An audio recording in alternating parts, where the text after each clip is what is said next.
Hey guys, how's it going? It's Will Hetherington. I'm back again. This is my business partner Ryan, and today we kind of just wanted to talk about, the hardest part about starting a business, and just kind of keep it a little bit more casual. But again, just to start off, if you have any questions or want anything else from us, please leave a comment below or reach out to us in any way, shape, or form. We'd love to get back to you. Sure. But so let's start with you, Ryan. So what was the hardest part for you with starting a business and kind of what you've learned? Yeah, so I think the hardest part was one was getting out of my comfort zone. Yeah. Two I get that. was fear of failing, and then three was just literally getting into it. Yeah. and what I wanted to get into. I was the type of person where at a point in my life, where everything wasn't normal. I was living paycheck to paycheck. I had no idea what I wanted to do with my life. And just one day it finally clicked. And that's when I truly started listening to the Gary V's, the Grant Cardones, other people, other like-minded people that I wanted to be like and surround myself with. So what I started doing was just started to invest in myself, which from there, really triggered my mindset. I really had a true understanding of what my vision really looked like, and I had a purpose in life. But to kind of go hand in hand with that, it was even with us kind of partnering together and things like that is I didn't really know who you were. So it was more like a trust thing, right? I'm the type of person, and Will can speak on behalf of this and any of my team members. And it's funny, this is bad. I've kind of transitioned to be a better, but I like everything done my way. Yeah. And not in the sense of like a control person, but I think that's just how I was raised, in the sense of I want it my way or no way. And I think that I had to, and I think this is what made me fail at some of the businesses that I try to run. I've spoken on behalf of another video, is trying to run my own fitness industry and not being able to get out of my comfort zone and fearing of failure and yada, yada, yada. So it was more of a trust factor of actually understanding that you can't be in a business by yourself.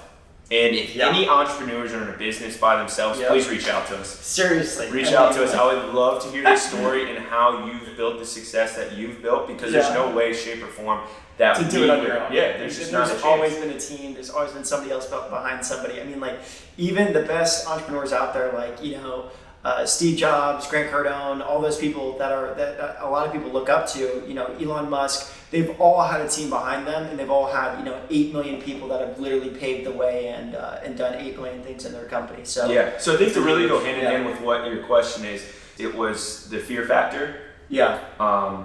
It was always. Now, what were you afraid of? Just afraid of failure? I was afraid of failure. Yeah, no, I get that. Because I knew what I wanted to. Because like you publicize on social media and all that stuff. Yeah, and I knew what I wanted to do, but I was so used to the negativity and the criticism on the back end of things, just from family and friends, that I didn't want even to take that first step.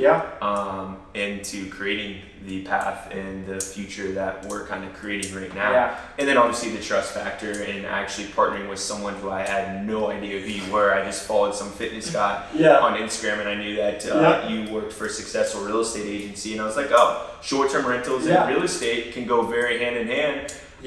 So why not give it a go? Yeah, seriously. I mean, honestly, I think to add on that, I think one of my hardest things was, staying on one thing at a time. So I'm like one of those Enneagram 7 people where I just love starting 8 million things. Even if I can't do it all, but I just get excited about that kind of stuff. So kind of for me, it's always been, training myself to keep pushing forward into something if you get hitched up on something or whatever it is. So I mean, that's been a really big thing for me. And then also focusing on my weaknesses. So I mean, like a hardest part in a lot of entrepreneurs is, they're not really realizing some of their own weaknesses that they're not fulfilling with other people are holding them back. So again, like kind of to add on to, trying to do everything yourself.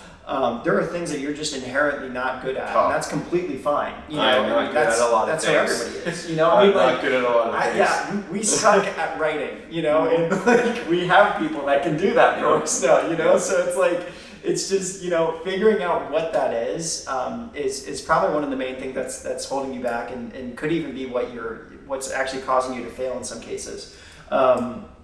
And then another thing too is, not being hard-headed. That's been something that we've both kind of been like struggling with, and like there's there could be a very easy, solution to whatever problem you're going after, but you always have to be humble enough to know that you're not always right, and that the market is almost always right. And I think when you have an understanding, when you have an understanding, it's like any other business partner, right? I hope anyone that is a business partner is doing the same thing and focusing on the same objectives, because if that was the case, it would not work out. So I think what we've been able to do is have a fine line of, okay, this is our objectives, this is your objective. Yeah. And then at the end of the day, we come back together and figure out, okay, what is it that we did well? What is it that we need both helped on? And then we're able to coach each other. And then not just from there being able to coach each other, we're able to coach our team, because your team is the ultimate success of growth. Oh, 100%. I mean, like they're literally going to be paving the way for you guys, and it's your responsibility to kind of find those people and get that ball rolling. Yeah. Because the sooner that you do, like for instance, a good example is our portfolio. Like with just Ryan and I grinding, we got to 12 units in Columbus, and then as soon as we started incorporating other people, now we're at 150 units. And that's just with a couple of people in a couple months. And we didn't do that ourselves. No, we didn't. They brought us every single one of those leads. Me and you just closed them. But I mean, it's just it's a matter of fact of how important a team can do to your business, and that's probably what's holding you back. And a lot of you guys kind of have this entrepreneurship mentality. And I've had this for a while, where like you want to kind of keep all of your pennies in your bank account, and you want to just kind of hustle your way there. And that's just, you're going to burn out, and you're going to bottleneck your business. It's just, you might be able to do everything, but whether you can do it better than somebody else out there who's an expert in that field is probably not the case. But But honestly, thank you guys for watching the video. If you stayed this far, again, if you guys have any questions or want to talk about anything at all, make sure you give us a follow on Instagram as well. At B Ryan Gibson and William. I always mispronounce it. I'm always going to mispronounce his last name as well. But guys, no worries. Well, thanks guys for watching. And if you guys got any value out of this, feel free to subscribe and give us a like, and make sure to shoot us a comment. Yeah. Appreciate you guys. See ya.